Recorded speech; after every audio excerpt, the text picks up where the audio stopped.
Eu gostaria de saber o seu nome e a sua profissão. Bom, meu nome é Marcelo Basso, atualmente eu sou mestre cervejeiro. Você é filho de quem, Marcelo? Eu sou filho do Celso Basso, dentista, já aposentado, e da Dona Maria Muxel Basso, já falecida, infelizmente, a professora Maria. E onde você está morando hoje? Hoje eu moro em Portugal, moro em uma cidade chamada Almada, que é uma cidade que fica ao lado de Lisboa, do outro lado do Rio Tejo. Então estou quase no Alentejo, estou na província de Setúbal, no correspondente ao município de Almada, né?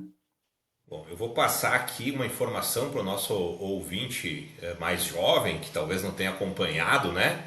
Marcelo foi um dos primeiros comunicadores aqui da Rádio 107, da Rádio Caiobá na época. E hoje, então, mestre cervejeiro em Portugal. Que jornada deve ter sido essa, hein, Marcelo? Eu queria que tu contasse para nós como é que É, foi. foi longa. Eu comecei a trabalhar em rádio aí em Tapejara, na Rádio Tapejara, eu tinha só 14 anos, entrei como estafeta da rádio, e aliás descobri que aqui em Portugal o office boy também se chama estafeta. Isso foi lá mais ou menos por volta de 81, 1981, quando a Rádio Tapejara também estava nos seus primórdios. Trabalhei um tempo como estafeta, depois aprendi a ser operador de rádio, e depois disso aí comecei uma trajetória dentro do rádio. Fui trabalhar em Concórdia, Santa Catarina, numa rádio da Sadia, chamava-se Rádio Rural. Eles estavam abrindo uma emissora de FM e eu fui trabalhar como operador. Operador de rádio, que é uma profissão que eu acho que já nem existe mais, que é, antigamente se trabalhava o locutor e o operador. E agora é praticamente só, quando não é só o computador trabalhando, uma pessoa que faz as duas funções. Depois que eu fui para Concórdia, eu fiquei pouco mais de um ano lá e voltei para Tapejara, trabalhar na Rádio Tapejara. E aí apareceu uma oportunidade de apresentar um programa que chamava-se Comando Jovem. Eu não sei se ele ainda existe, era pela parte da manhã. Tinha um locutor aí conhecido que foi o Ademir Boeira. Provavelmente alguns dos mais antigos ainda lembram dele, mas os mais novos não fazem ideia. E aí eu fui trabalhar na rádio, apareceu a oportunidade, eu fui trabalhar como... surgiu a oportunidade, eu já trabalhando dentro da rádio, de ser o locutor da manhã.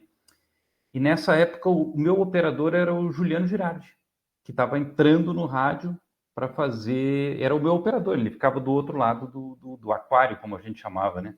Então o locutor trabalhava de um lado, num estúdio fechado, e o operador é quem controlava as músicas e comerciais. Era uma época bem mais complexa do que é hoje, com certeza. Nessa época também eu tinha um som mecânico, né, que era o Spartacus Som. Começou com o Marcelo Basso, o Heron Paulo Borges, o Dr. Heron, e o Ademar Girotto, o Girotinho.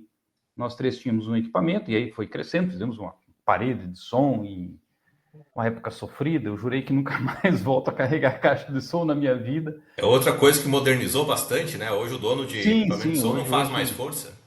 Não, e tem tudo tem rodinha, tudo era assim, não, era uma aventura cada vez.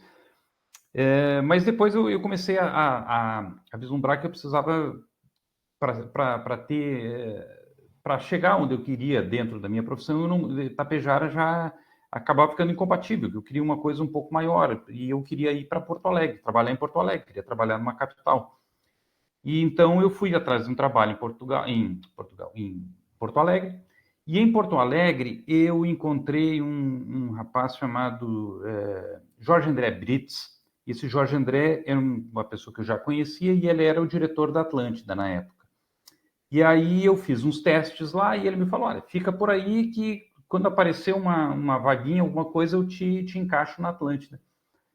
Pronto, e eu fui para uma cidade chamada Igrejinha, que é ali próximo, comecei a trabalhar numa rádio, fiquei lá um ano e tal, e a tal da oportunidade não aparecia, não aparecia, não aparecia, e o tempo vai correndo, né? E eu achei que não ia mais acontecer. Aí ele me chamou, nessa época eu já estava sem trabalhar, estava fazendo umas trabalhos alternativos, por assim dizer, e ele me chamou para trabalhar para fazer as férias da madrugada na Atlântida, em Porto Alegre. Aí eu fiz 2 meses lá e ele falou, olha, Marcelo, eu não consigo te encaixar aqui dentro da rádio. A Rádio Atlântida estava com um crescimento bom, mas eu consigo te encaixar em Passo Fundo. Nós temos uma vaga lá em Passo Fundo. Falei, poxa, do lado da minha terra, uma rádio que tem uma possibilidade. E aí ele falou, olha, e quando der eu te trago para Porto Alegre. Tá bem, vamos lá, vamos a isso, né? Pronto, fui para Passo Fundo, fiquei 2 anos e pouco em Passo Fundo. Nessa época, a Rádio Caiu Bahia estreou e eu fui trabalhar. Eu trabalhava à noite na Atlântida e de manhã aí. Fazia o horário da manhã. E nesse meio tempo, passaram-se 2 anos e o negócio não veio. E a Atlântida não me chamou para Porto Alegre e tal, e eu, pronto. No rádio se dá o tempo, né? Deu-se o tempo da Atlântida e eu acabei indo para apareceu uma oportunidade em Salvador. E aí eu fui trabalhei na Rádio Salvador, depois trabalhei na Rádio Cidade, quando a cidade ainda era do sistema JB, né? Da Jornal do Brasil, que é quando a Rádio Cidade com aquelas vinhetas, com aquela roupagem lá maravilhosa. Depois fui trabalhar na Rádio Transamérica, isso tudo em Salvador. Depois saí da Transamérica. Na Transamérica já em Salvador eu também vi que não ia ter crescimento profissional. Não ia dar, porque você como locutor em uma cidade onde as pessoas praticamente não entendem o que você fala, é complicado. É tal qual eu sei aqui em Portugal. Nós todos falamos portugueses, mas eu não tenho... O meu dialeto português é diferente do português de Portugal. E aí apareceu, sim, uma nova oportunidade em em Curitiba. E em Curitiba já estava morando o meu cunhado, o Kleber Fiorentin, e o Kleber, eu e o Kleber, já quando morávamos em Salvador, porque ele também morou um tempo em Salvador.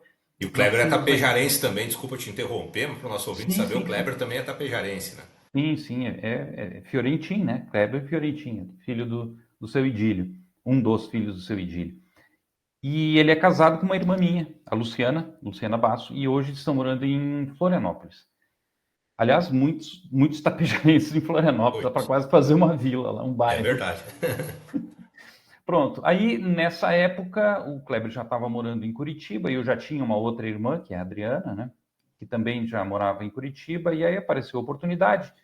Eu tinha me separado de uma tapejarense que eu era casado, que ficou em Salvador, e casei com uma baiana. E falei para ela, olha, vamos ter mais oportunidades de trabalho e tudo em Curitiba. Pronto, fomos para Curitiba. Em Curitiba, eu comecei a trabalhar numa outra rádio, chamada Rádio Caiobá também. Trabalhei um tempo na Caiobá e depois trabalhei para a gravadora Acite, que era de Caxias do Sul. Sempre com um vínculo com música, mas já com o Kleber, tínhamos uma empresa para trabalhar com automação de emissoras de rádio. Nessa época que eu fui para Curitiba, o computador começou a ser uma coisa popular. Até lá, quem tinha computador, o cara era magnata e não sabia nem mexer em computador, porque era uma coisa... Isso foi por volta de 94, 95. Quando o Bill Gates lançou o Windows 95, que passou a ser uma ferramenta acessível às pessoas em geral, ficou visual e é mais ou menos parecido com o que a gente vê hoje, nesse tempo as emissoras de rádio começaram a migrar para um sistema de automação, que é o que vocês usam hoje, que é boa parte das rádios usam. Aliás, todas as rádios usam um computador hoje para gerar o áudio. O que aconteceu? Aconteceu que nessa época as emissoras ainda não... Era muito embrionário. E nós fizemos parceria com uma empresa chamada Playlist para que nós fôssemos os representantes na região sul do Brasil. Então, o Kleber fazia parte as partes, digamos assim, digitais da coisa e eu fazia a parte comercial e as instalações. E assim, eu viajei praticamente todos os municípios do sul do Brasil, os 3 estados. Passei anos, aí uns quase 20 anos trabalhando, correndo e visitando emissoras, implantando o sistema, como eu fiz aí na rádio de vocês, como eu fiz em praticamente todas as emissoras que têm Playlist hoje instalado no sul do Brasil, eu fiz isso. Pronto, e essa foi a minha história desde que eu saí e aí foi o último contato que eu tive com rádio. E nos últimos 8 anos a gente está morando em Portugal. Nós tivemos uma tragédia pessoal muito grande em Curitiba e daí resolvemos que íamos nos mudar. E nesse meio tempo apareceu a possibilidade de, através dos documentos que já estavam prontos, de eu pleitear a cidadania italiana. Então, nós visitamos o Rio Grande do Sul, visitamos a Bahia, o Centro-Oeste, onde nós tínhamos parentes, para ver se a gente conseguia se mudar e remontar a nossa família. Mas no Brasil já não tínhamos mais, não nos sentíamos muito à vontade. E aí apareceu a oportunidade de eu vir para a Itália para fazer a minha documentação como descendente de italiano. Consegui fazer a minha nacionalidade italiana e das minhas 2 filhas, que eram menores na época, e apareceu a oportunidade de vir a Portugal. Eu fui para o sul da Itália e achei que o sul da Itália, para nós nos mudarmos com duas meninas, as nossas filhas, na época tinham 14 anos de idade, não seria um bom lugar, porque a questão da linguagem ia ser complicada. Aí apareceu Portugal, eu vim para cá, queria montar uma sucursal da Playlist aqui, mas Portugal tem o tamanho de Santa Catarina, e inclusive o mesmo número de emissoras. Portugal toda tem 110 emissoras de rádio. É pouco, né? Para quem atendia 4.500 emissoras, 150, 110 já com um mercado estabelecido é impraticável. E aí, pronto. Mas, de qualquer forma, gostei muito daqui e aí vamos embora para Portugal. Colocamos a vida, cada um em 2 malas e viemos para Portugal. E aqui eu demorei 3 meses para conseguir fazer a documentação toda local e as meninas começarem a ir para a escola, porque o ano letivo aqui é diferente. O ano letivo aqui começa em setembro e nós chegamos em fevereiro. Então, elas tiveram que fazer adaptação e tal, e pronto. E aí nós tínhamos nos preparado para estar aqui. Nos primeiros 3 meses nós começamos a fazer a nossa parte documental e tal, e estamos hoje 100% cobertos, porque é um grande problema agora na Europa, quem não tem documentos geralmente arruma confusão. E aí eu conheci uma pessoa, na primeira vez que eu estive em Portugal, eu fiz já em Curitiba, eu já tinha feito algumas formações de cerveja e fazia cerveja em casa. E aí Curitiba aqui... é uma capital da cerveja também, tem muita Sim, cerveja boa lá, né? você já deve ter ouvido falar da Bode Brown, que é Adoro. Sim, pois é. O Samuel estava começando o processo dele de escola cervejeira, e eu fiz a primeira formação da primeira turma da Bode Brown. Lá na escola dele que ele tem na cervejaria lá. Na escola de cervejaria que ele tem lá em Curitiba, que é o bairro onde eu morava, né? Eu morava ali no Boqueirão, eu estava muito próximo dele. E aí eu comecei a fazer formação também em Blumenau, tem uma universidade, que é a Universidade da Cerveja e Malte. E é uma universidade fantástica, né? E eu comecei a fazer formações ali E durante a pandemia eu fiz curso de mestre cervejeiro online, porque não tinha como ser presencial, né? Então eu fiz online. E nesse meio tempo eu comecei a trabalhar numa cervejaria aqui em Portugal, aqui mesmo próximo da minha casa, uma cervejaria pequena. E pronto, essa cervejaria fechou e eu fui para outra cervejaria. Montei a cervejaria e hoje trabalho lá fazendo cerveja aqui em Portugal. Então a cervejaria é tua? Não, eu sou só o mestre cervejeiro. Eu não pretendo mais ser patrão de ninguém. Já dei esse tempo que eu passei em Curitiba, tinha muita gente trabalhando para a gente e já não tenho mais essa ambição. E qual cerveja é? A cerveja chama-se Granjola. Aqui, quando a pessoa diz assim, vamos sair, vamos tomar uma cervejinha, ele fala, vamos tomar uma jolinha.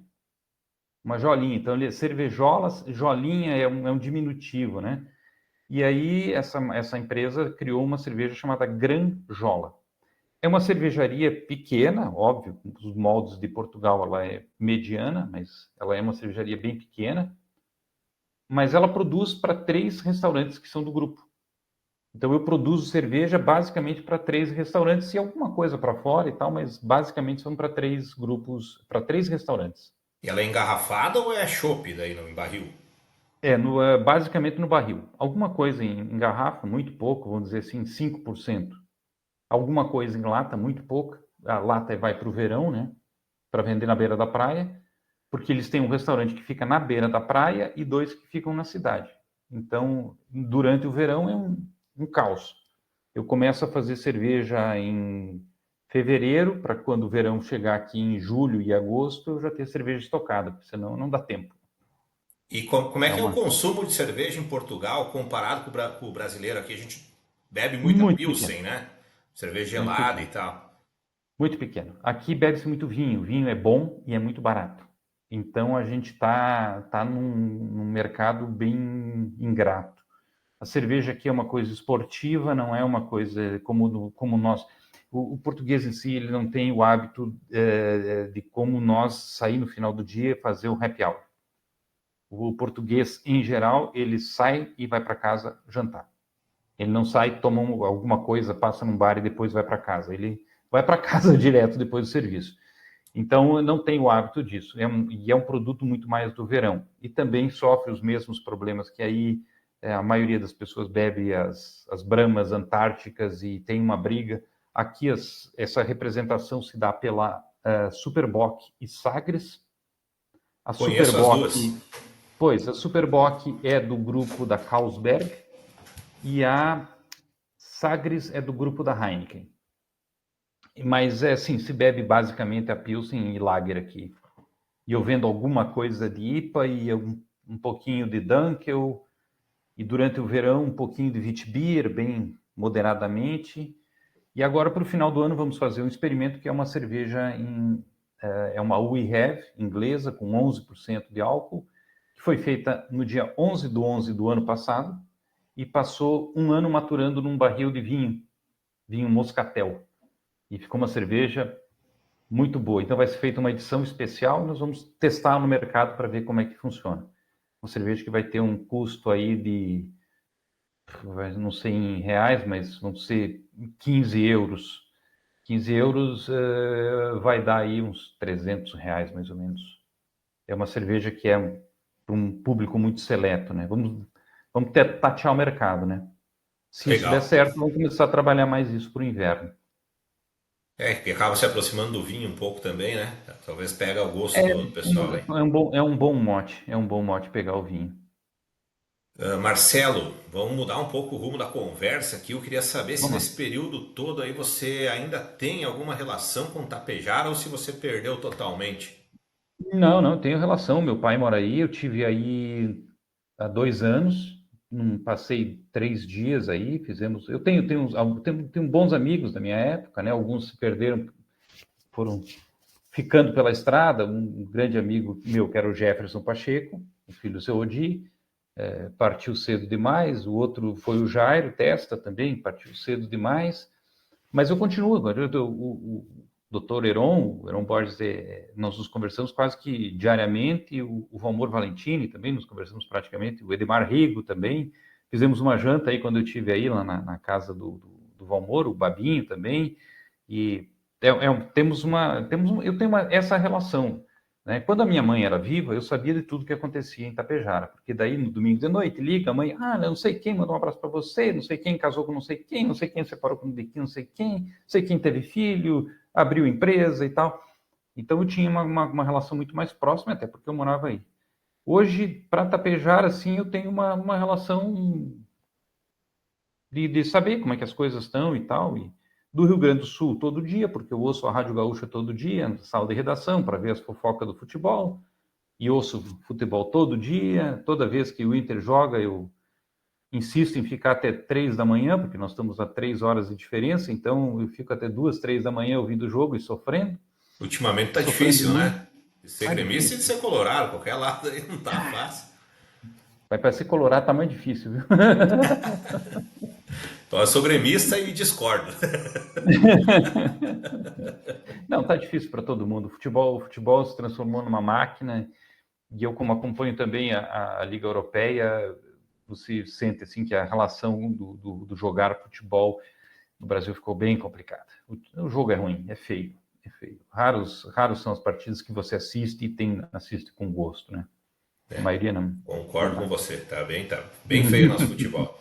É o Flamengo e Palmeiras que jogam acima da É, média e algum outro time, e assim. é complicado, né? Porque eu assisto aqui um jogo de futebol de segunda divisão do Campeonato Português e tem muito brasileiro e tem gente jogando bem aqui, viu? Tá complicado. Marcelo, pensar em voltar a morar aqui passa pela tua cabeça, assim, algum dia, talvez? Não, passar pela cabeça não. Pode ser que eu volte, mas não nem voltar ao Brasil também. Eu já estou fazendo uma vida nova, eu tenho sim saudades de Itapejara, mas eu tenho saudades de uma Itapejara que não existe mais. Eu tenho saudades de uma Tapejara que eu vivi lá atrás, que nós todos vivemos lá atrás. Então, essa saudade que a gente tem daquela época não é só saudade, faz parte da nossa vida, faz parte da nossa saudade, mas ela não existe mais e não vai mais existir. Eu tive a oportunidade, quando eu estive aí em Tapejara, de regressar também para a cervejaria, para trabalhar numa cervejaria aí próxima, mas nem fui na reunião, não cogito, e era uma proposta boa, financeiramente muito melhor do que eu estaria aqui hoje. Mas eu já estou fazendo a minha vida aqui, já tenho, me desfiz das minhas coisas. Quando eu estive no Brasil, há 2 anos atrás, eu fechei todos os meus negócios em Curitiba, vendi a casa que eu tinha lá e tudo. Aqui eu já tenho casa, minhas filhas já estão formadas, uma delas já está namorando e acho que vai engrenar pelo jeito que está indo, e não, minha vida está feita aqui. Pode ser que eu saia de Portugal, sim, eu estou pleiteando algumas coisas na Espanha, que já é um outro mercado, né?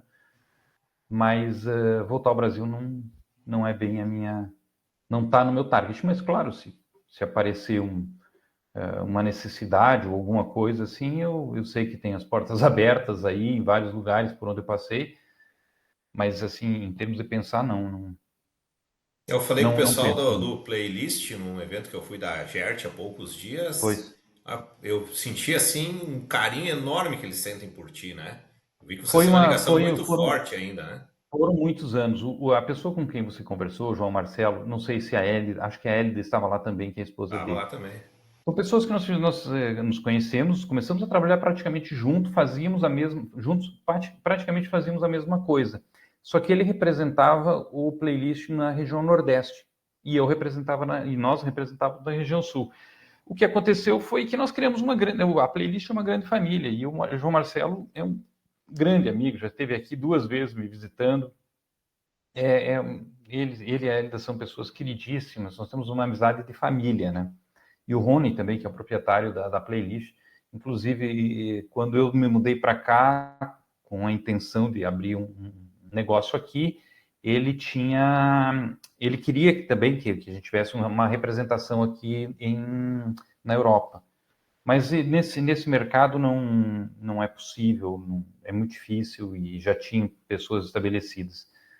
E deixei bons amigos, então, e praticamente as rádios por onde eu passei faz parte da índole de todos os tapejarenses, né? Mas deixa eu te contar um fato interessante, bem rapidamente. Recentemente eu fiz o Caminho de Santiago, saindo aqui do Porto, indo até Santiago de Compostela. São 270 quilômetros e eu fiz esse caminho. Eu estava precisando fazer um reencontro comigo mesmo e então vou botar o pé na estrada. Caminhei por aí 10 dias e fiz uma trajetória bem interessante. E eu estava pensando numa coisa, enquanto andava, você anda sozinho, anda no meio do mato, e aí a cabeça fica pensando, o que significa Tapejara? O nome Tapejara. Senhor dos Caminhos. Significa Senhor dos Caminhos. E eu pensando, poxa, eu estou quase um senhor, já sou um senhor, né? Estou quase com 60 anos, e estava caminhando. Então, eu sou um senhor dos caminhos, andando pelos caminhos de Santiago. E fiquei pensando muito em Tapejara. E encontrei uma brasileira que estuda história, e ela me levantou uma questão que o dia que eu conseguir descobrir tudo com calma, eu vou repassar para ti, para você repassar aí. Tapejara fez parte de uma rota, e fazia parte de uma rota indígena, que saía não sei da onde e ia para não sei para onde. E ela começou a me contar essa história, mas a gente já tinha tomado algumas cervejas e ainda o assunto não ficou bem esclarecido, mas eu vou voltar a falar com ela. Tem uma história que Tapejara realmente era um caminho também de uma rota. Por isso pode ter sido, sim, aí a origem do Senhor dos Caminhos.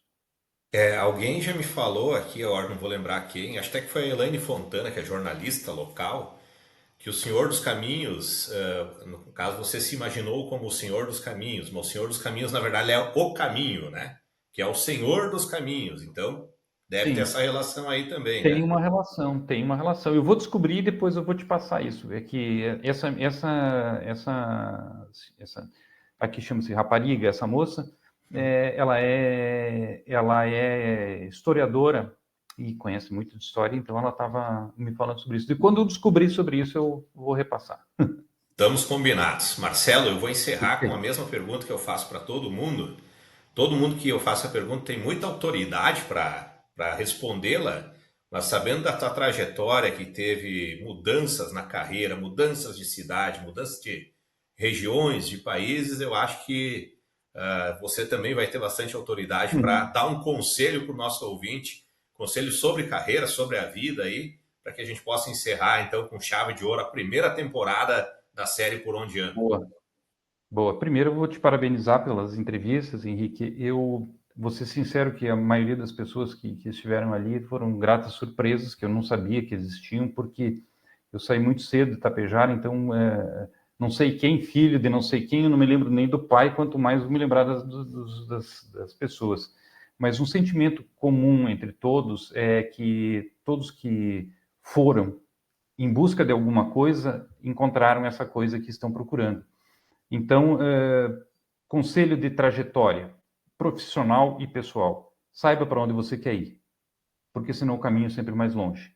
Se você tem uma intenção de, sei lá, trabalhar numa emissora de rádio grande, vá atrás dessa emissora de rádio. Foca nela e se prepara.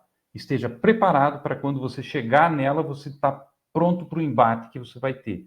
Porque quando a gente almeja alguma coisa grande, não somos só nós, muitas pessoas também almejam essa coisa grande. Então, a tua capacidade, o teu preparo é que vai fazer a grande diferença.